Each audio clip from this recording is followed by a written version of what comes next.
اس ملک کی تاریخ میں اتنا بڑا کرائسس نہیں آیا جو آج آ چکا ہے، اور یہ کرائسس مینوفیکچر کیا گیا ہے، یہ نیچرل کرائسس نہیں ہے۔ یہ ایک آدمی نے فیصلہ کیا رجیم چینج کرنے کا، سازش کی، اور بھی لوگ ہوں گے اس کے سامنے، لیکن ایک آدمی کے فیصلے کی وجہ سے یہ گورنمنٹ گرائی گئی اور یہ کرائسس شروع کیا گیا اور آج ادھر پہنچ گیا ہے جدھر میں صرف آپ کو بتاتا ہوں کہ ہم آج کدھر پھنسے ہوئے ہیں۔ آج یہ جو اقتدار میں بیٹھے ہوئے ہیں یہ سب فیل ہو چکے ہیں، کیونکہ اس وقت ان کے پاس کوئی حل نہیں رہ گیا کہ معیشت کو ٹھیک کیسے کرنا ہے۔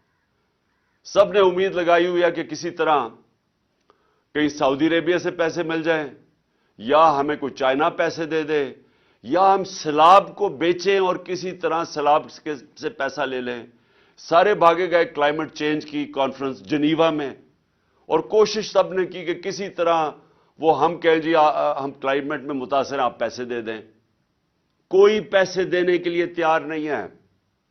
سعودی عربیہ نے سٹیٹمنٹ دے دی ہے کہ اب ہم وہ ویسے پیسے نہیں دیں گے جو ہم پہلے دیتے تھے، ہم کنڈیشنز کر کے پیسے دیں گے، یعنی اگر آپ اپنے ملک میں یہ کریں گے تو پیسہ آئے گا۔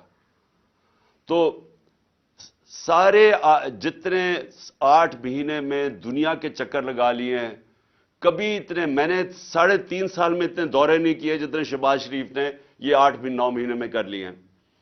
اور بلاول زرداری تو کبھی پاکستان میں ملتا ہی نہیں ہے، وہ سارا وقت دنیا کے چکر لگا رہا ہے، کوئی پیسے نہیں دے رہا۔ سو میں جو آپ سے آج بات کرنا چاہتا ہوں، پاکستان کدھر پھنس گیا؟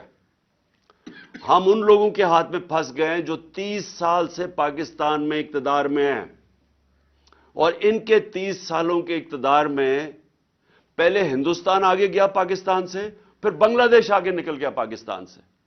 آپ سب کو پتا ہونا چاہیے کہ ڈاکٹر عشرت حسین اپنی کتاب میں لکھتے ہیں کہ 90 کی دہائی تک پاکستان کے سارے اکنامک انڈیکیٹر سارے بر صغیر میں سب سے آگے تھے۔